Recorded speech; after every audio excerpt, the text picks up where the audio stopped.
আমার সঙ্গে তো দুইজন সংসদ সদস্য আছে, ব্যারিস্টার হাসান রাজি প্রধান, রুকনুদ্দিন বাবুদ।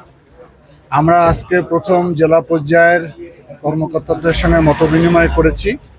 সেই মত বিনিময়ে আমাদের একটা টার্গেট আমরা দিয়েছি যে 180 দিনের মধ্যে লালমনিরহাট জেলা আমরা কি কি কাজ করতে চাই। এটা প্রাথমিক আলোচনা হয়েছে। ওনারা ওনাদের পক্ষ থেকে আগামী 28 তারিখের মধ্যে তারা আমাদের কাছে কাগজ উপস্থাপন করবে।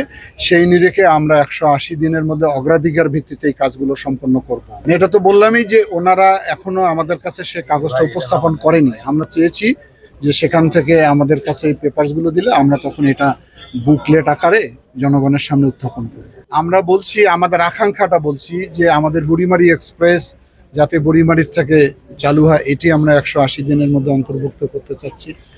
আমরা আরও বিশেষ করে যেখানে মাদক, এটাকে নিয়ন্ত্রণের জন্য বলা হয়েছে, ক্যাসিনো নিয়ন্ত্রণ করার জন্য বলা হয়েছে।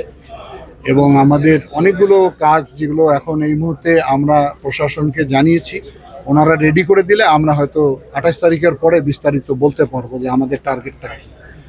আর অন্য কাজগুলো যেগুলো আমাদের ইস্তেহারে ছিল বা আমরা জনগণকে ওয়াদা দিয়েছি, যেমন বিমানবন্দর, 4 লেন, তারপরে আমাদের অর্থনৈতিক জোন, তিস্তা মহাপরিকল্পনা, সেগুলো আমরা কাজ করব। সেগুলো নিয়ে আলোচনা করেছি আমরা।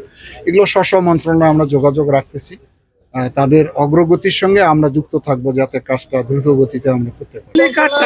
ফ্যামিলি কার্ডটা এটা কি আমাদের তিস্তা পারে লোক কি মানে এটা তো গত তারিখে তো আমি বলেছি যেটা পাইলট স্কিম হিসেবে বাংলাদেশের 8টি উপজেলায় ঈদের আগে পরীক্ষামূলক আমরা চালু করব। ধীরে ধীরে প্রত্যেকটা হতদরিদ্র পরিবারকে এটা দেয়া হবে।